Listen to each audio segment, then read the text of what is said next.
les chefs de délégation, distingués délégués, mesdames et messieurs,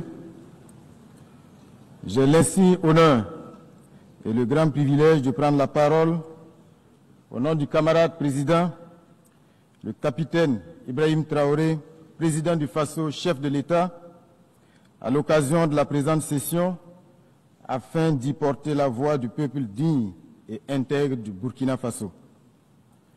Aussi me charge-t-il d'adresser ces fraternelles salutations à tous les citoyens du monde épris de paix et de liberté. Madame la Présidente, je vous adresse au nom du Burkina Faso mes chaleureuses félicitations pour votre élection à la présidence de cette 80e session. Votre élection consacre la confiance de la communauté internationale en votre leadership et votre sens de l'écoute et du dialogue.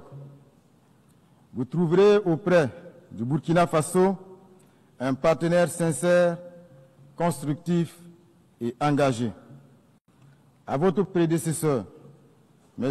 Philémon Yang, j'exprime ma gratitude pour la qualité et la rigueur du travail accompli lors de la 79e session.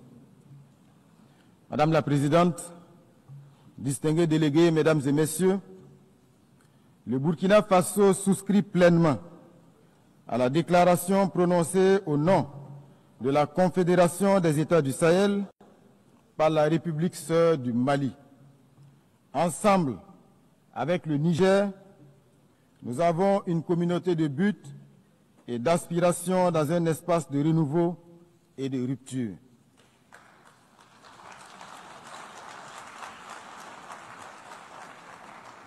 Monsieur le secrétaire général, le Burkina Faso tient à saluer l'apport du système des Nations Unies et de ses partenaires dans notre quête commune de stabilité et de prospérité.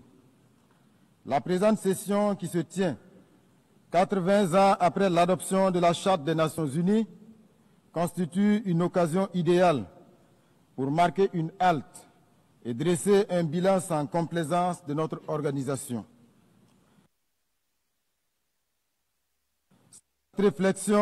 C'est cette réflexion que nous propose le thème « Mieux ensemble, plus de 80 ans au service de la paix, du développement et des droits humains ».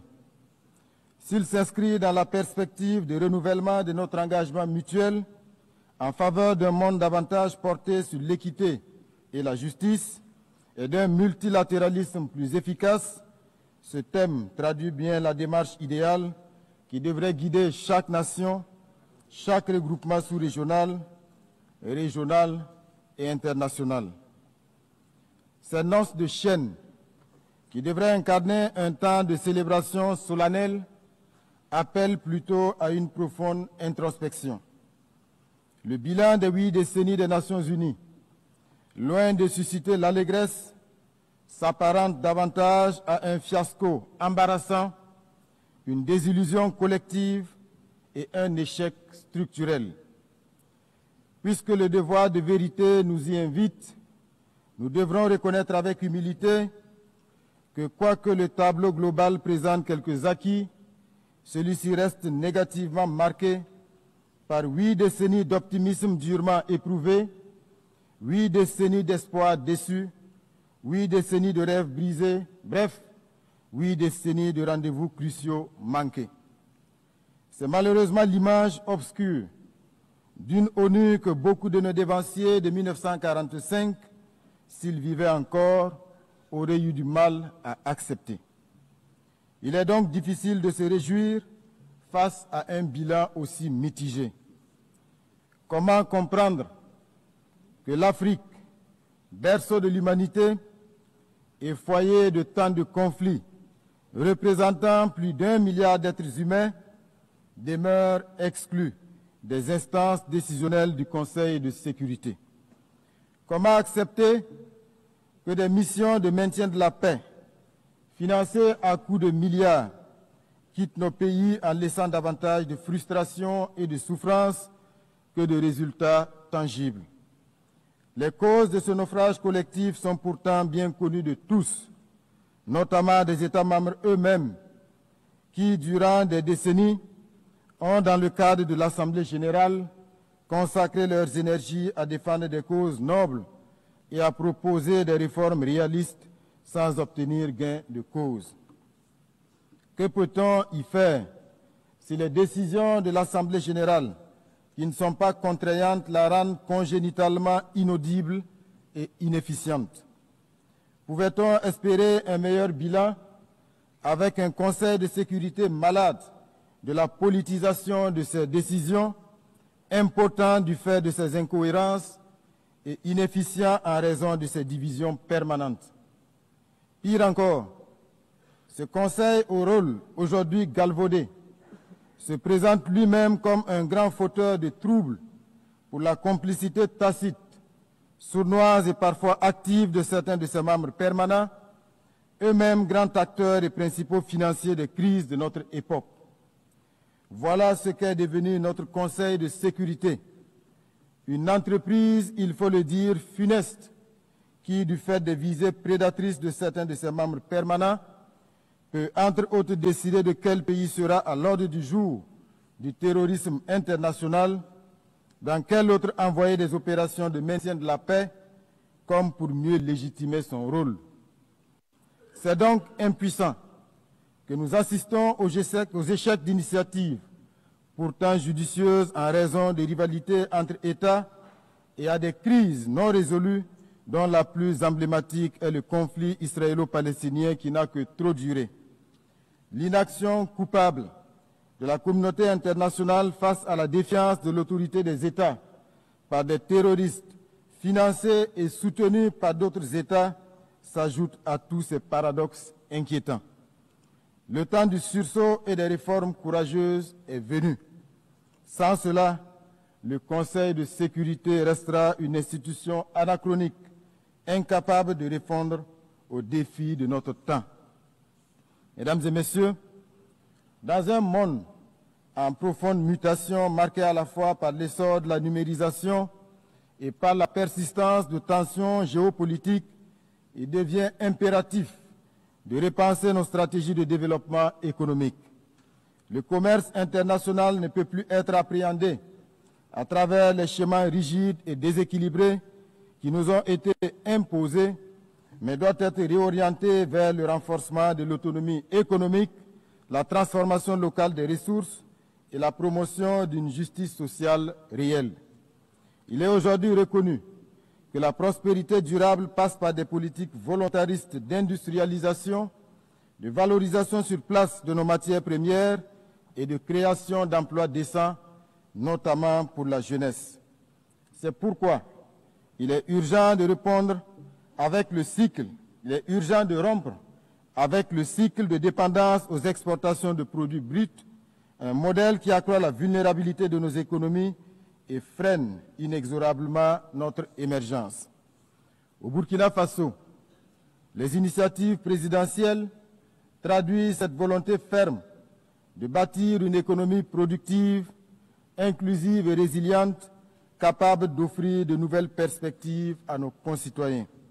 C'est dans ce sens que mon pays réaffirme son attachement à l'édification d'un système commercial multilatéral plus juste et plus équitable, fondé sur la solidarité internationale et tirant pleinement parti des avancées scientifiques, technologiques et de l'innovation, véritable levier d'un développement durable et partagé. Madame la Présidente, mon pays traverse, comme d'autres nations du Sahel, une des épreuves les plus difficiles de son histoire. Depuis près d'une décennie, le Burkina Faso est agressé par des terroristes soutenus par des forces obscures. Ces groupes convoitent nos ressources, cherchent à briser notre souveraineté et à imposer la loi du chaos. Mais loin de nous résigner, nous avons fait le choix de la dignité et de la résistance. Sous le leadership du camarade président, le capitaine Ibrahim Traoré, nous avons décidé de prendre notre destin en main, en mobilisant nos forces de défense et de sécurité, appuyés par les volontaires pour la défense de la patrie, véritables héros du quotidien, en instituant le Fonds de soutien patriotique, alimenté par les contributions volontaires de nos citoyens, de notre diaspora et des amis du Burkina Faso à travers le monde. Depuis 2023, ce fonds a déjà collecté plus de 413 milliards de francs CFA, preuve éclatante de l'unité et du sursaut patriotique de notre peuple. En engageant des réformes historiques pour atteindre la souveraineté alimentaire, réhabiliter nos terres, relancer notre production agricole et réduire notre dépendance aux importations. Ces efforts déployés par tout un peuple déterminé portent leurs fruits. Plus de 72% de notre territoire ont été reconquis, des milliers de déplacés internes regagnent leur localité, des écoles rouvrent, des services sociaux reprennent vie. Le Burkina Faso démontre ainsi qu'un peuple uni et debout peut surmonter les épreuves les plus dures. En tout état de cause, le Burkina Faso réaffirme en toute responsabilité que ses priorités ne sont pas négociables et que ses choix sont plus que jamais à respecter.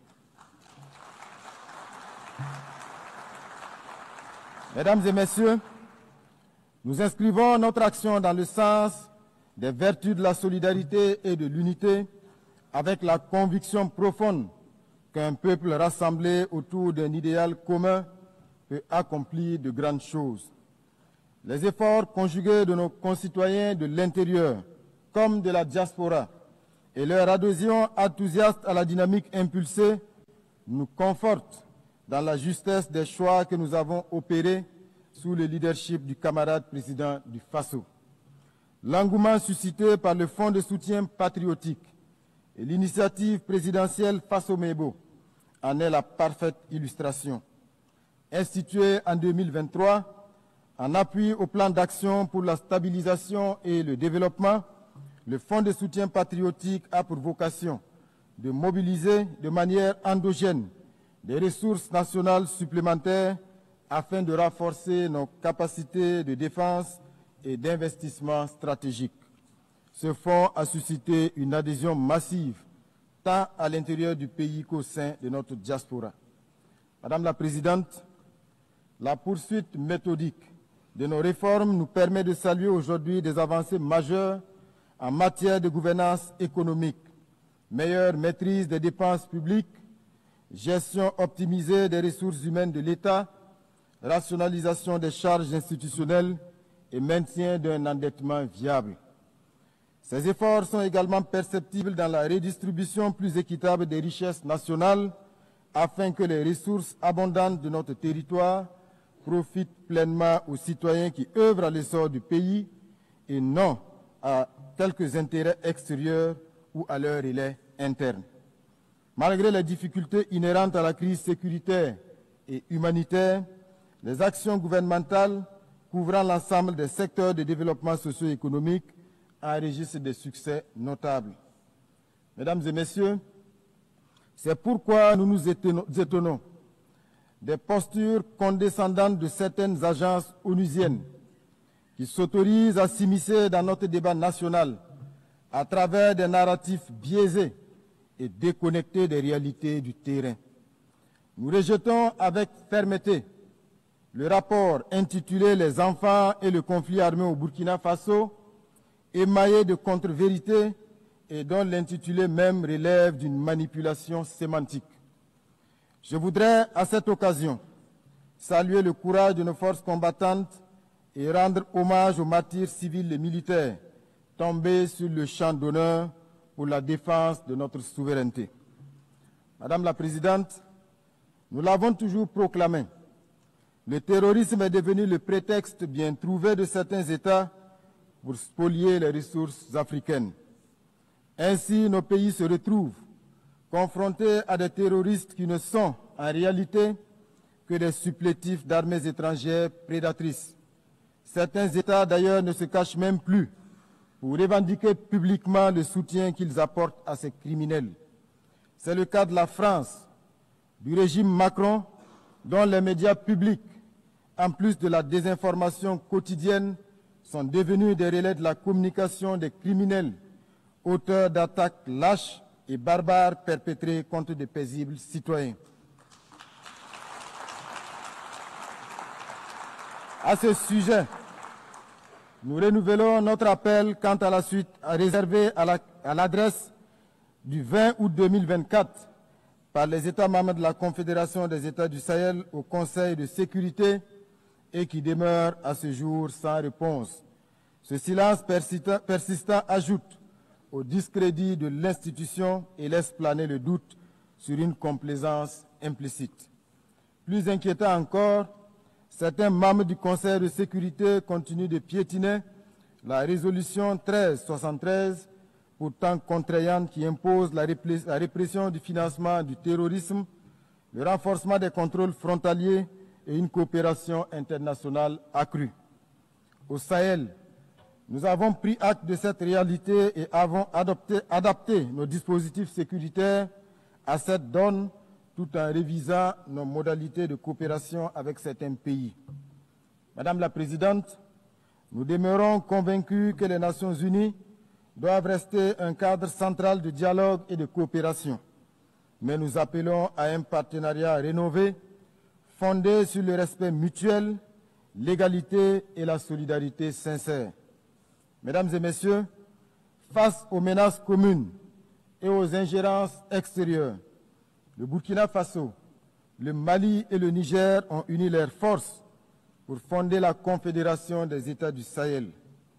L'AES n'est pas un repli, encore moins une fermeture. Elle est une affirmation, l'affirmation de notre droit de disposer de nous-mêmes, de définir nos priorités et de bâtir une coopération régionale au service exclusif de nos peuples. C'est un choix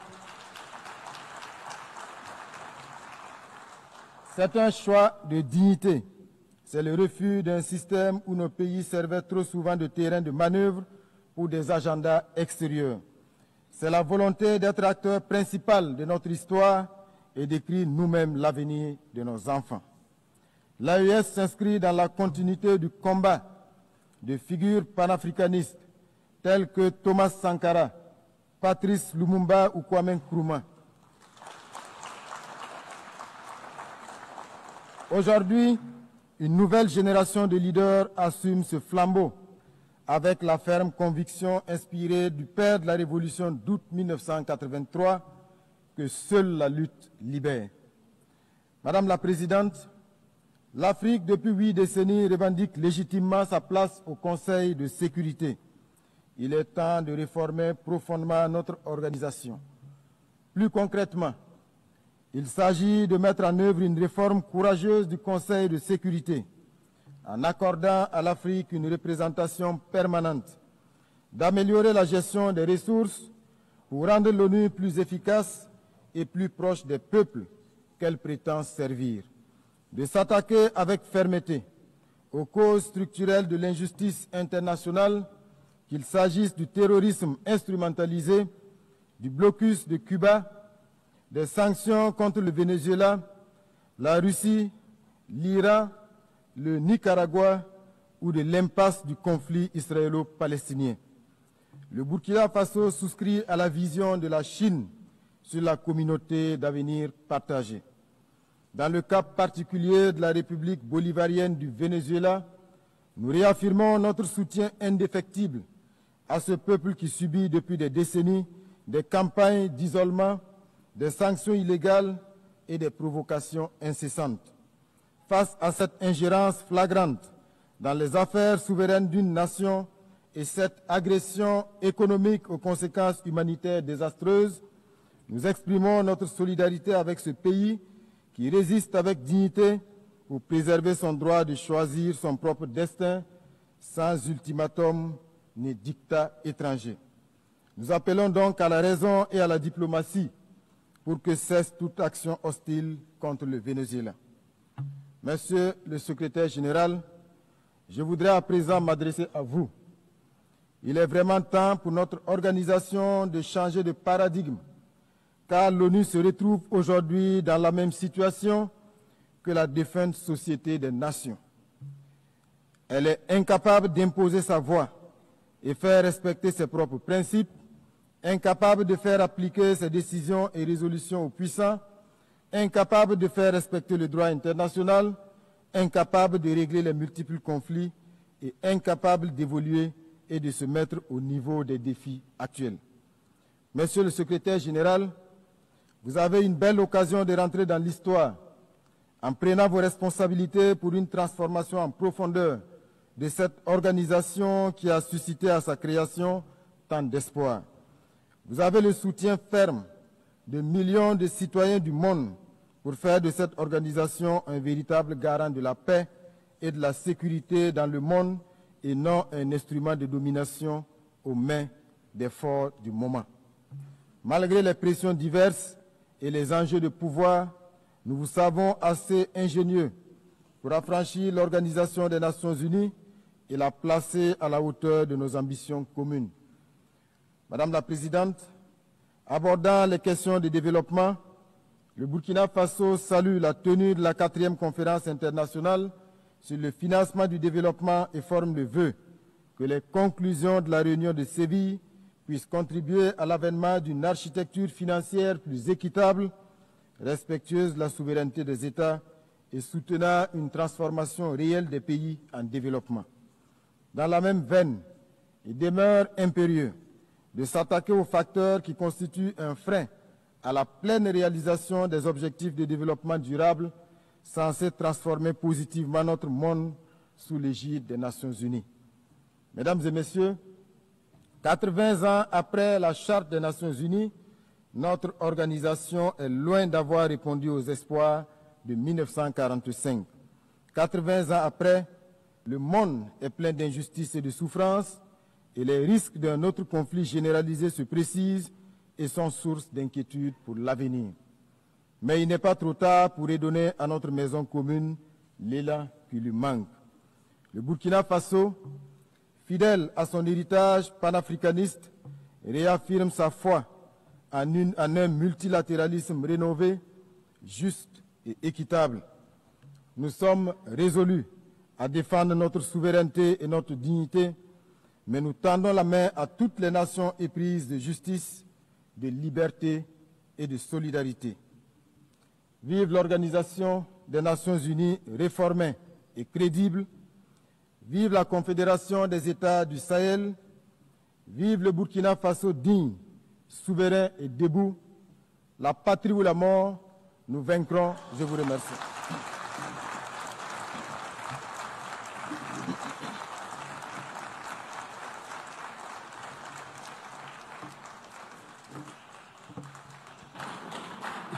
On behalf of the Assembly, au nom de l'Assemblée, je souhaite remercier le Premier ministre et les chefs du gouvernement du Burkina Faso.